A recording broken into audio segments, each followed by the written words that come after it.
dar as notícias para vocês hoje. Duas crianças desaparecidas afirmam ter encontrado no meio da floresta uma casa feita de doces. A notícia abalou a todos. As duas crianças estavam perdidas na floresta quando encontraram uma senhora muito boazinha que vivia nesta casa toda feita de doces. A história toda é uma loucura! Oi pessoal, tudo bem? Eu sou o seu Elias. E, nossa, que notícia doida isso, né? Como é que o pessoal conseguiu encontrar uma casa de doces, mas é feita de doce ou tem doce? É tudo de doce? Que loucura! E no meio da floresta? Ah, que negócio maluco! Isso me lembrou de uma amiga minha que mora na floresta. E ela tem uma visão bem ampla de tudo que acontece na floresta. Porque ela é gigante. Então eu entrevistei ela. Então, segue a entrevista.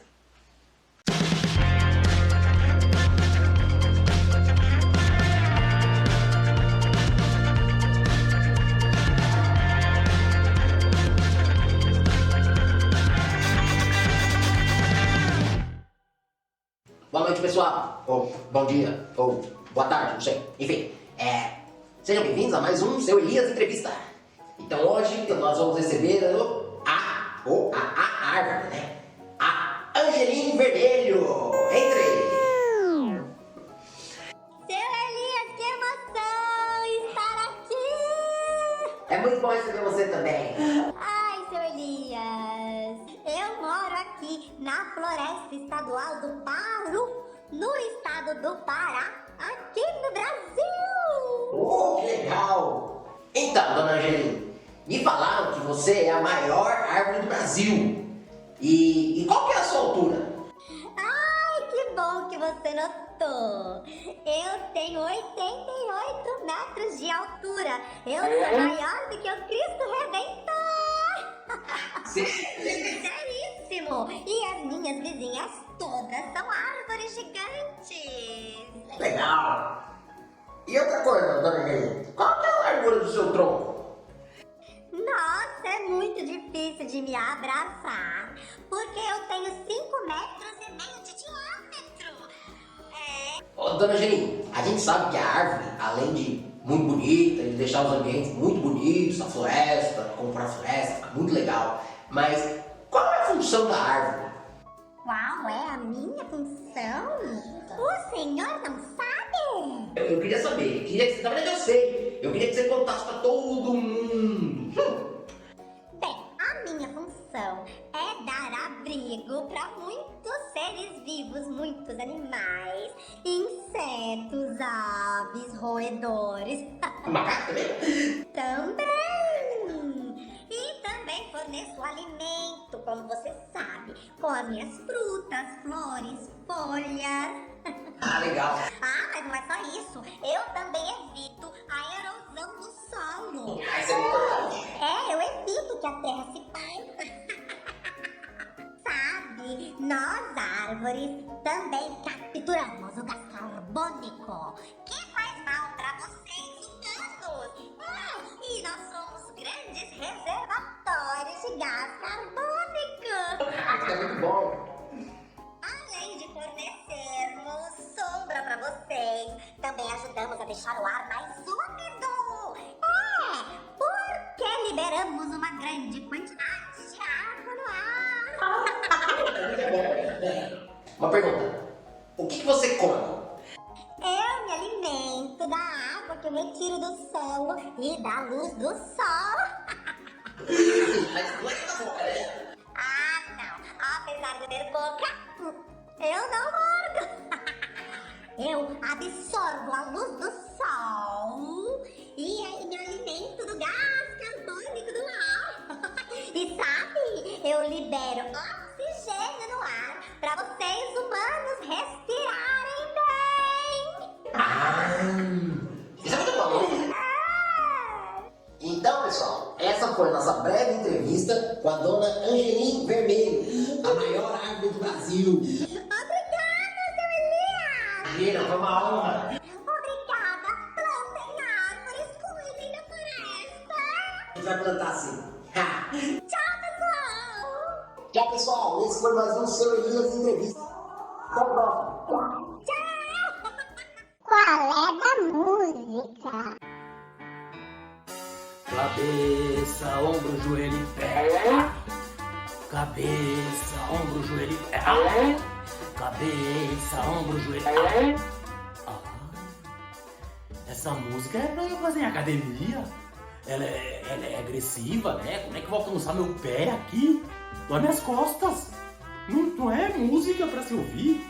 Cabeça, ombro, joelho e pé. Por que não fez cabeça, ombro, peito e boca, por exemplo? Fica mais perto, né? Faz sentido? Livro de histórias. Oi, hoje eu vou contar pra vocês a história de um menininho que se tornou o rei do Baião.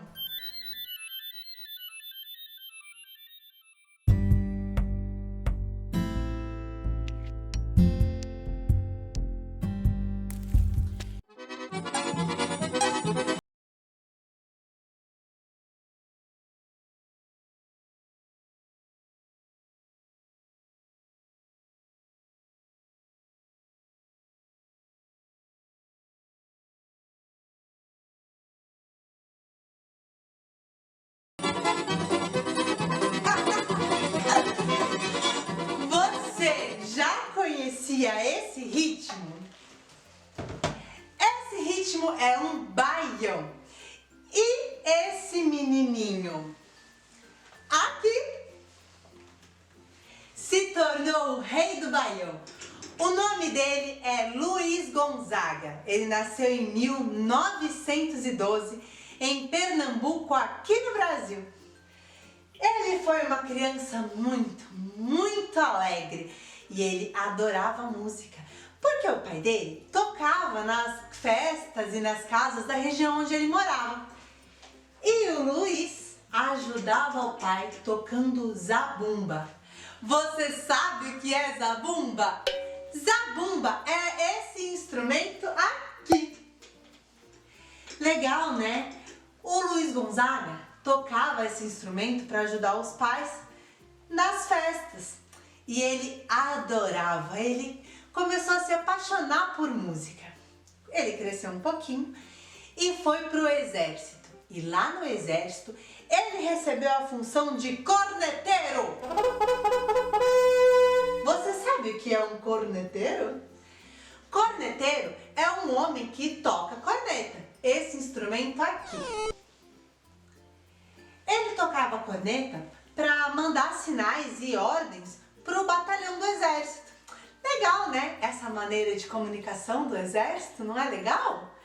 Bem, depois que o Luiz saiu do exército, ele foi para o Rio de Janeiro. E lá no Rio de Janeiro, ele resolveu tentar a vida como músico. E ele começou a tocar. O instrumento dele era a sanfona. Você já viu uma sanfona? Não uma sanfoninha como essa de brinquedo. Uma sanfona. Esse instrumento. O Luiz Gonzaga adorava tocar esse instrumento. Mas no começo, as pessoas não ligaram muito para as músicas que ele tocava. Então ele resolveu tocar as músicas tipicamente nordestinas, como o baião. E aí ele tocou pela primeira vez num programa do Ari Barroso. E aí foi um sucesso só, porque ele tocou a música Vira e Mexe!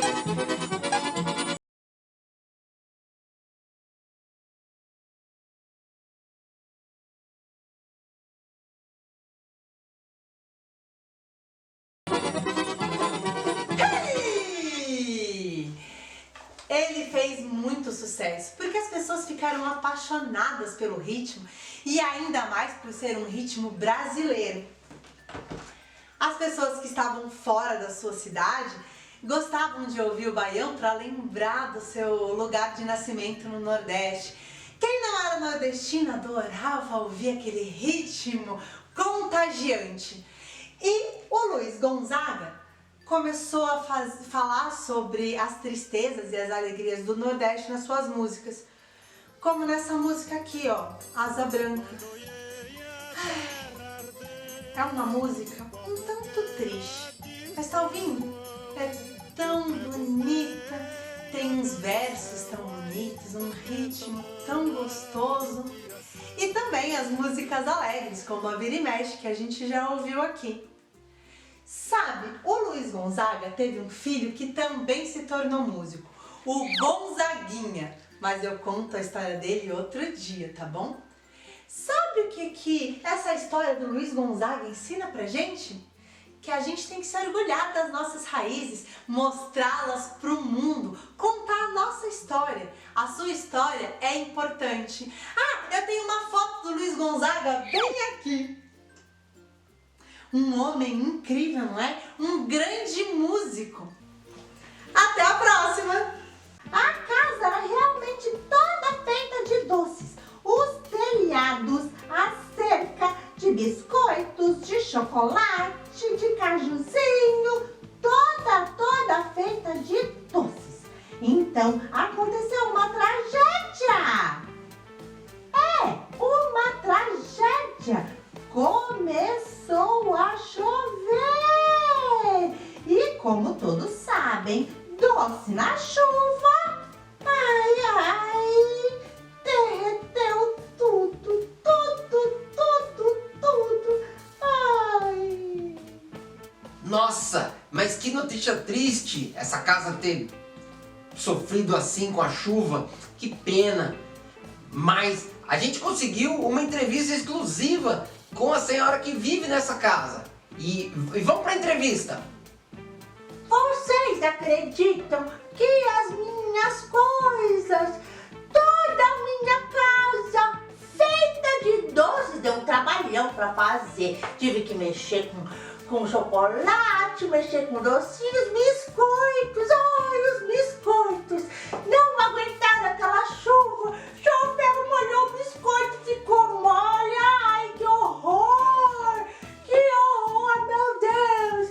Ai, graças a Deus eu tenho uma outra casa, sabe? Uma casa normal. E vou levar as crianças pra morar comigo lá. O João e a Maria, que agora são meus netinhos do coração. Ai, ai, ai, ai. Olá pessoal, hoje o tempo está de bom humor e quando ele acorda de bom humor, ele acorda com sol, bastante sol. Olha, mas se você quer aproveitar bastante seu tempo, não esqueça de passar protetor solar. É muito importante antes de entrar no sol, passar protetor. Assim você não envelhece sua pele e você pode aproveitar mais o tempo. Até já! Livro de histórias. Oi! Hoje eu vou contar pra vocês a história de uma menininha que salvou a vida de milhares de crianças.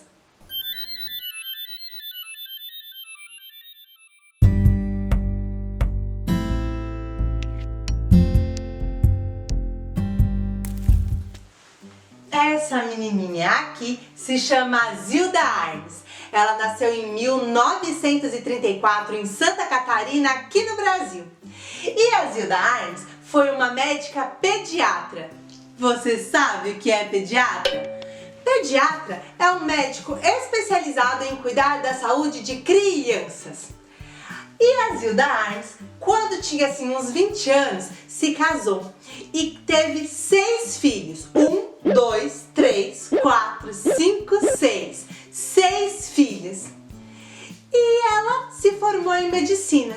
No primeiro ano de medicina, ela foi reprovada, mesmo sendo uma das alunas mais dedicadas da turma, por um professor que disse assim: Não tá certo mulher fazer medicina. Não tá certo, não tá certo, não tá certo. Não tá certo. É um absurdo. É um absurdo. É um absurdo mulher fazer medicina. Tá reprovada, Zilda Arnes. E aí ele reprovou a Zilda Arnes no primeiro ano. Mas ela enfrentou isso e conseguiu se formar. E se especializou em pediatria para cuidar das crianças. Sabe, a Zilda Arnes era muito religiosa, ela era católica. E o irmão dela era bispo. E eles dois, junto com outro bispo, fundaram a Pastoral da Criança. E eles começaram a pensar em medidas simples para resolver os problemas de saúde que algumas crianças enfrentavam. E a Zilda descobriu que o problema de desidratação que as crianças sofriam por causa de diarreia podia ser resolvido com um soro caseiro, que é uma mistura muito simples mesmo. A receita do soro caseiro é muito simples! É 1 litro de água fervida ou filtrada com 1 colher de sopa de açúcar e 1 colherinha de café de sal. Misturou tudo e vai ficar bem! E as pessoas podem fazer em casa, tratando as crianças para que elas não sofressem com a desidratação. Incrível, né? E aí, com a Pastoral da Criança, eles levaram essas medidas super simples que deram muito certo no Brasil para vários lugares do mundo, salvando a vida de muitas crianças. Incrível, né? Ah, eu tenho uma foto da Zilda Arnes bem aqui. Ela foi uma mulher incrível e, como uma heroína, salvou a vida de muitas crianças. Sabe o que essa história ensina pra gente? Que soluções bem simples podem resolver grandes problemas. Eu acredito em você. Até a próxima! Não, o Zilda Pecker, a estrela de cinema.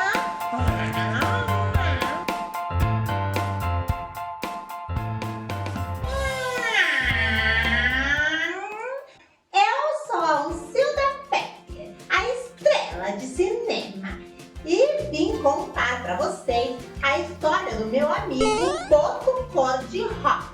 O meu amigo Boto Cor-de-Rosa é muito parecido com o golfinho. É este aí. Ele é muito bonito e inteligente. Sabe, existe uma lenda sobre o Boto Cor-de-Rosa lá no Rio Amazonas. Dizem que o Boto se apaixonou por uma moça. E aí, numa noite de lua cheia, ele se transformou num lindo rapaz, todo vestido de branco e com um chapéu branco na cabeça, para esconder as narinas de Boto. Então o Boto seduzia a moça, galanteava, conversava. Como ele era muito bonito, tinha um papo muito bom, ela o acompanhou até a beira do rio, onde eles namoraram. Mas ao final da noite, o Boto voltava para a água e sumia para sempre. Dizem que o Boto faz isso até hoje. Vai nas festas juninas, vê uma moça muito bonita e começa a namorar.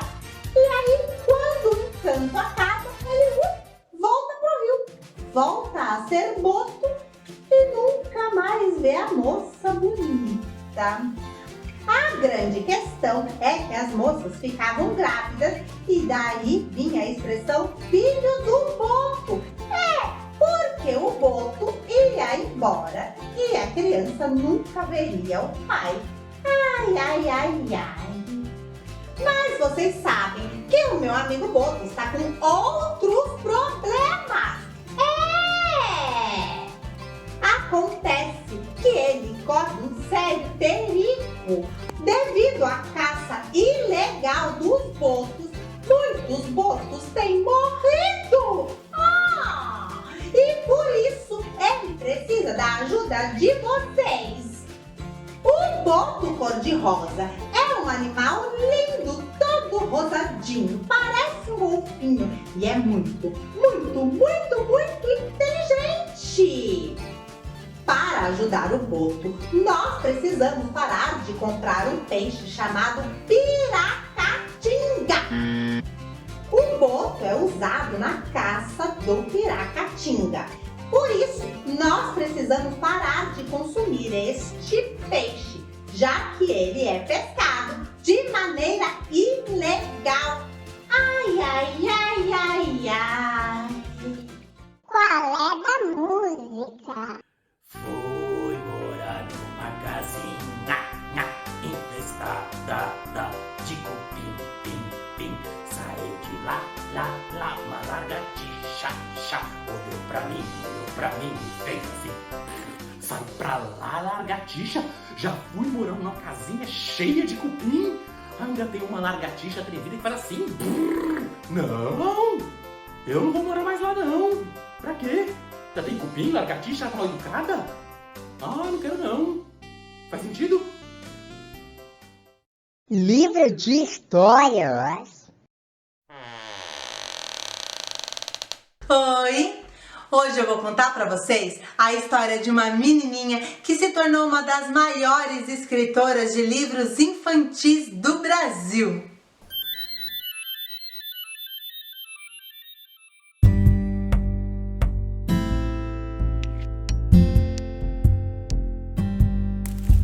Essa menininha aqui se chama Ruth Rocha. Ela nasceu em 1931 em São Paulo, aqui no Brasil. E desde pequenininha ela adorava ler. Ela gostava de ler de tudo. Todos os livros que ela podia. Ela tinha mesmo o objetivo de ler todos os livros do mundo. Ela adorava ler, adorava. A Ruth Rocha adorava muito ler. Então ela cresceu, foi fazer faculdade e fez faculdade de Ciências Sociais. E foi na faculdade que ela conheceu o Eduardo Rocha. Ai, e eles se apaixonaram. Eles se apaixonaram e se casaram. E ficaram casados por 56 anos. A Ruth foi muito feliz com ele e ele foi muito feliz com a Ruth. A Ruth, depois que saiu da faculdade, resolveu trabalhar com crianças. Ai, eu acho mesmo que a criança é o ser mais importante de uma sociedade, porque a criança é o futuro.